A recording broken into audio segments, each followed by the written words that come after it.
All right, in this video, I'll be working out problems 1 through 5 on this practice test. This practice test can be found on ICT's website. The link will be in the description below. All right, Cameron took 4 tests and his scores are as follows. Oh, by the way, if you want to work the problem out first, pause the video, try to work it, and then press play so you can see the walkthrough. Cameron took 4 tests and his scores are as follows: 100, 60, 80, and 30. Cameron took another test that was scored X. The mean score of the 5 tests he took is 72. What is the value of X? So we're dealing with mean, so we're going to add our scores together and divide by how many scores we had.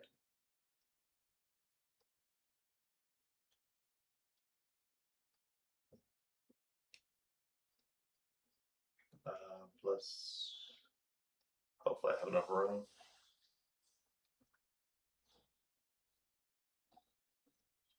He took a 5th test and was scored X, all divided by 5. This equals 72. Okay? So if you add all these together, don't do it in your head. Please use a calculator. 160, 4, that should be 270. So it's 270 plus X all over 5 equals 72. All right, we're gonna multiply both sides by 5. That cancels. So I got 270 plus X equals 360. Subtract 270. Oh, my bad. 270 from both sides. X equals 90. Okay, that's how you solve it algebraically. Like I say, you might not be able to do this method, right? You can take, so if you, as long as you can get to this setup, you can go back and plug in your answer choices. Now, will that take longer? Sure, but if that works for you, cool. All I care for is, can you get the answer correct? All right, go to number 2. In the Venn diagram below, circles S, C, and P represent farms raising sheep, cows, and pigs respectively. Okay, the letters match the animals. By the way, for word problems, what I tell my students, take it one sentence at a time. Normally, if you don't look at a lot of students get overwhelmed by looking at the whole question. Just take a second, read each sentence, see what you need from it. All I got from the first sentence is that S stands for sheep, C stands for cows, and P stands for pigs. How many of the 47 farms represented in the diagram do not raise cows? Well, we want the numbers that aren't in the C circle, right? So we don't need that one, we don't need that one, we don't need that one, we don't need that one.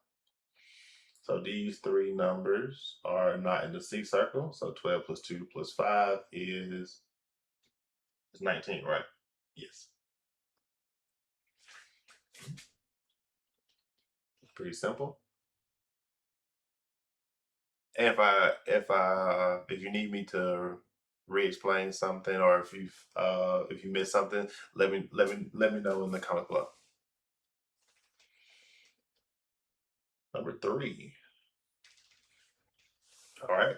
Marco designed a spinner wheel that has exactly 4 sections: red, blue, green, and yellow. He wants the spinner wheel to have a 25% chance of landing on each section. He spins the wheel 500 times. The results of spins are shown in the table below. All right. Based on the results table, what one of the following changes would be the best? One of the following changes would be the best fit. Which one? All right, cool. So if you want them all to have a 25% chance, then they probably should all be the same number, right? So first thing I would do, what's 25% of 500? So multiply 500 times 0.25, you should get 125. All right, so that's pretty spot on, close enough. That's a little high, and that's a little low. All right, so do I have an answer choice that increases red and decreases blue? And decreases, nope. Increase red, decrease blue. Yep, that's my answer. All right, on to the next one. In triangle, ABC, so go ahead and drag. So, wait, angle A and C are congruent. Okay. All right, don't judge my triangle.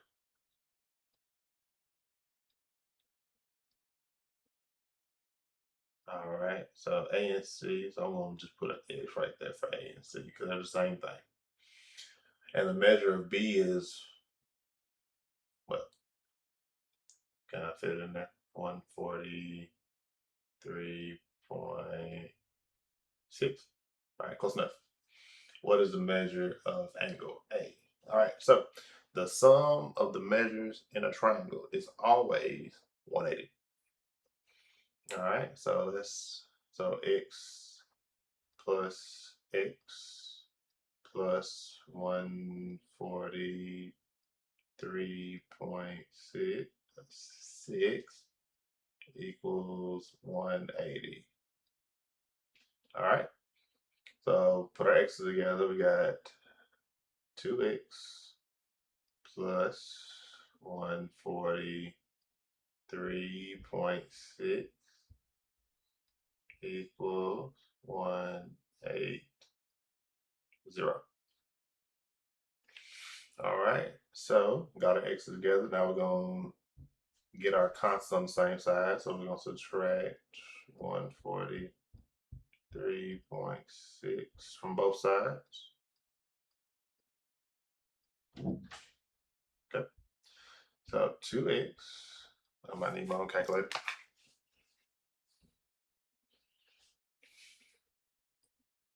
Equals 180 minus 143.6. That's going to be 36.4. All right, divide both sides by 2. X equals 18.2.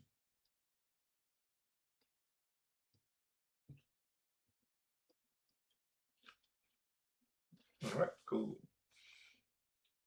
Now number 5, let me give me a little room.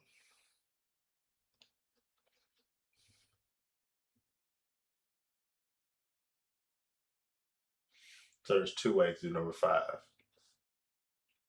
Now, most students will know how to multiply binomials, and now that's the long way if you want to do all these one at a time. Or we could just factor this. So I actually have a video on my YouTube page already about factoring trinomials. So let's see, that's understood to be a 1 right here and a 1 right here. So I'm gonna create something called a man box. I watch my video on factoring trinomials and it'll make sense. All right, so we got M, A, M. So multiply the two numbers with m's above them. So that's 1 and negative 30. Trust me, it'll make sense in the end. Bring over the number with an A. That's a negative 1. Okay, so now we need to find two numbers that multiply to get negative 30, but add to get negative 1. So how can we get negative 30? I always try to find the M number first. So I'm thinking of 5 and 6, but what combination? So how about negative 6 and positive 5? Multiply negative 30, add negative 1, we're good to go. All right, that's the hard part. So now we're going to take this 1x, we'll write it twice. And we're going to slide the two numbers we found under here. So -6 and 5. So right here, normally you would simplify at like it was a fraction, but this can't simplify any further. And these are all your factors. So this will be x minus 6 and x plus 5.